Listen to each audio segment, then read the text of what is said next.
অন্নপূর্ণা যোজনায় যাদের টাকা আটকে রয়েছে অর্থাৎ যারা এখনও পর্যন্ত এই টাকা পাননি সেই সকল উপভোক্তাদের ফিল আপ করতে হবে এই নতুন ভেরিফিকেশন ফর্ম। এই ভিডিওর ভিতরে তোমরা যা জানবেন কাদের কিভাবে করতে হবে এই ফর্ম ফিল আপ, কেন আটকে রয়েছে তোমাদের টাকা, এই ফর্মে কি কি তথ্য দিতে হবে এবং আগস্ট মাসে কারা পাবে না এই 3,000 টাকা, সম্পূর্ণ তথ্য জানাবো এই ভিডিওর ভিতরে। কাজেই যদি তোমাদের এই ভিডিওটি ভালো লেগে থাকে তো অবশ্যই লাইক করবে এবং যারা যারা এই চ্যানেল নতুন তারা অবশ্যই এই চ্যানেলটিকে সাবস্ক্রাইব করে রাখবেন।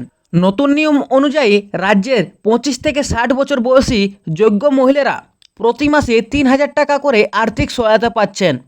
গত জুন এবং জুলাই মাসে ইতিমধ্যেই প্রথম ও দ্বিতীয় কিস্তির টাকা উপভোক্তাদের ব্যাংক অ্যাকাউন্টে সরাসরি পাঠানো হয়েছে।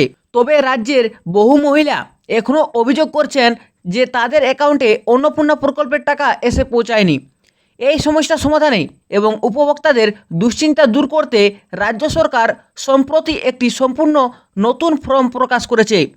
যেসব মহিলাদের টাকা এখনও আটকে রয়েছে তাদের এই নতুন ফর্মটি সঠিকভাবে পূরণ করে জমা দিতে হবে। এইবারে বলি, যারা এখনও পর্যন্ত এই অন্নপূর্ণা প্রকল্পের টাকা পাননি তাদের কেন আটকে রয়েছে টাকা। রাজ্য সরকারের প্রকাশিত সাম্প্রতিক তথ্য অনুযায়ী জুলাই মাসের 1 তারিখে রাজ্যের প্রায় 1,10,00,000-এরও বেশি মহিলা অন্নপূর্ণা ভাণ্ডার প্রকল্পের আওতায় 3,000 করে টাকা পেয়েছেন, কিন্তু এর পাশাপাশি একটি বড় অংশের মহিলাদের আবেদন বিভিন্ন কারণে বাতিল করা হয়েছে। পরিসংখ্যান বলেছে প্রায় 26 লক্ষ আবেদন ইতিমধ্যেই খারিজ হয়ে গিয়েছে। অন্যদিকে প্রায় 28 লক্ষ মহিলার আবেদন এখনও পর্যন্ত আন্ডার এনকোয়ারি বা তদন্তাধীন পর্যায়ে আটকে রয়েছে। এই বিপুল সংখ্যক মহিলার আবেদন আটকে থাকার কারণ হলো তথ্যের গরমিল এবং যোগ্যতার মানদণ্ড পূরণ না করা। সরকার চাইছে শুধুমাত্র রাজ্যের প্রকৃত এবং যোগ্য মহিলারাই যেন এই প্রকল্পের সুবিধা পান। অনেক ক্ষেত্রে দেখা গিয়েছে প্রাথমিক যাচাই বা ভেরিফিকেশন হওয়ার পরেও কিছু সন্দেহজনক তথ্য থাকার কারণে দ্বিতীয়বার যাচাই করা হচ্ছে। আয়কর প্রদানকারী বা সরকারি চাকরিজীবী পরিবারের সদস্যরা যাতে বেআইনিভাবে এই সুবিধা নিতে না পারেন সেই কারণে প্রশাসন এই কঠোর পদক্ষেপ গ্রহণ করেছে। রাজ্য সরকারের নতুন পদক্ষেপ, যাদের টাকা এখনও অ্যাকাউন্টে ঢোকেনি বা যাদের স্ট্যাটাস এখনও তদন্তাধীন দেখাচ্ছে তাদের জন্য রাজ্য সরকার একটি সুবর্ণ সুযোগ নিয়ে এসেছে। সরকার একটি বিশেষ নতুন ফর্ম প্রকাশ করেছে যা পূরণ করার মাধ্যমে আটকে থাকা আবেদনের দ্রুত নিষ্পত্তি করা সম্ভব হবে। প্রশাসন সূত্রে জানানো হয়েছে যে এই নতুন আবেদনপত্র বা ফর্মটি মূলত সেই সব মহিলাদের জন্যই নিয়ে আসা হয়েছে যাদের নথিতে কিছু অস্পষ্টতা রয়েছে বা যাদের সম্পর্কে আরও কিছু নির্দিষ্ট তথ্য প্রশাসনের প্রয়োজন। এই ফর্মটি সঠিকভাবে পূরণ করে জমা দিলে আধিকারিকরা পুনরায় তা দ্রুত যাচাই করে দেখবেন। সব কিছু ঠিক থাকলে এবং উপভোক্তা প্রকল্পের সমস্ত শর্ত পূরণ করলে একবার নাম নথিভুক্ত হওয়ার পর পরের মাসের থেকেই ওই মহিলার আধার সংযুক্ত ব্যাংক অ্যাকাউন্টে 3,000 টাকা করে ঢুকতে শুরু করবে। সুতরাং ও কারণে দুশ্চিন্তা না করে দ্রুত এই ফর্মটি সংগ্রহ করে জমা দেওয়াটা অত্যন্ত জরুরি। এইবারে বলি, এই যে নতুন ভেরিফিকেশন ফর্ম সেখানে তোমাদের কি কি তথ্য দিতে হবে। নতুন প্রকাশিত এই ফর্মটিতে আবেদনকারীর ব্যক্তিগত এবং পারিবারিক বেশ কিছু অত্যন্ত গুরুত্বপূর্ণ তথ্য চাওয়া হয়েছে। প্রথমেই আবেদনকারীকে তার নিজস্ব অ্যাপ্লিকেশন আইডি লিখতে হবে। অনলাইনে প্রাথমিক আবেদন করার সময় যে নির্দিষ্ট আইডি তৈরি হয়েছিল সেটি নির্ভুলভাবে ফর্মে বসাতে হবে। এরপর দিতে হবে আবেদনকারীর 12 অঙ্কের আধার নম্বর এবং সচিত্র ভোটার পরিচয়পত্রের নম্বর বা এপিক নম্বর। ব্যক্তিগত পরিচয়ের অংশে পরিবারের প্রধানের নাম, আবেদনকারীর মহিলার নিজের নাম এবং বিবাহিত হলে স্বামীর নাম অথবা অবিবাহিত হলে বাবার নাম পরিষ্কার অক্ষরে লিখতে হবে। এর পাশাপাশি ঠিকানার প্রমাণ হিসেবে আবেদনকারীকে তার নিজের গ্রামের নাম, গ্রাম পঞ্চায়েতের নাম, ব্লকের নাম এবং জেলার নাম বিশদে উল্লেখ করতে হবে। এই তথ্যগুলি সরকারি আধিকারিকদের আবেদনকারীর ভৌগোলিক অবস্থান যাচাই করতে এবং স্থানীয় স্তরে তদন্ত করতে বিশেষভাবে সাহায্য করবে। জরুরি ঘোষণাপত্র, সাধারণ তথ্যের পাশাপাশি এই ফর্মে বেশ কয়েকটি অত্যন্ত গুরুত্বপূর্ণ ঘোষণাপত্র বা ডিক্লারেশন যুক্ত করা হয়েছে।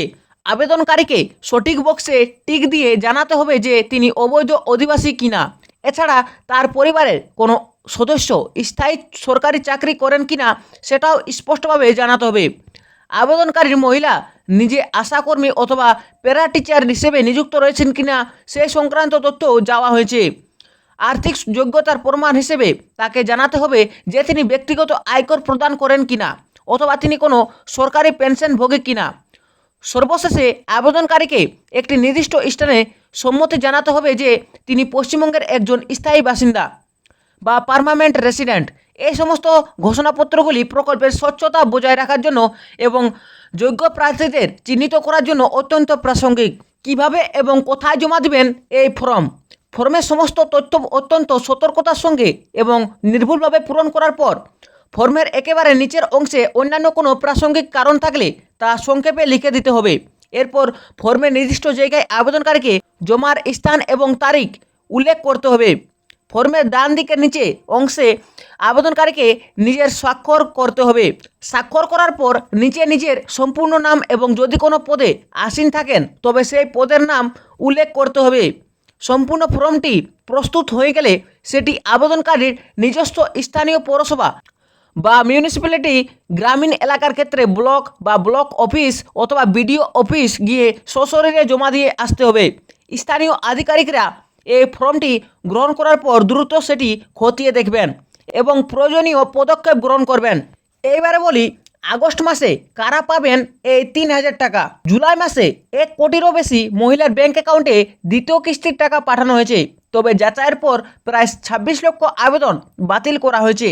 তবে সরকার আশ্বাস দিয়েছে যোগ্য কোনো মহিলা এই প্রকল্পের সুবিধা থেকে বঞ্চিত হবেন না।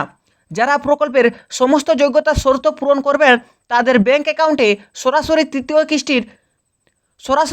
কিস্তির 3,000 টাকা করে পাঠানো হবে। অন্যদিকে যারা নির্ধারিত যোগ্যতার মানদণ্ড পূরণ করতে পারবেন না বা যাদের নথিতে ভুল থাকবে তারা এই কিস্তির টাকা পাবেন না। অর্থাৎ ভেরিফিকেশনের পরেও যদি দেখেন আপনার অ্যাকাউন্টে টাকা ঢোকেনি বা আপনার স্ট্যাটাস রিজেক্টেড দেখাচ্ছে তাহলে বুঝতে হবে অন্নপূর্ণা যোজনার টাকা আপনাদের ব্যাংক অ্যাকাউন্টে ঢুকবে না। পরিশেষে বলা যায়, রাজ্যের মহিলাদের ক্ষমতায়ন এবং আর্থসামাজিক স্বাধীনতা প্রদানের লক্ষ্যে অন্নপূর্ণা ভাণ্ডার একটি যুগান্তকারী পদক্ষেপ। সদ্য পেশ হওয়া রাজ্য বাজেট এই প্রকল্পের জন্য প্রায় 36,000 কোটি টাকার বিপুল অর্থ বরাদ্দ করেছে।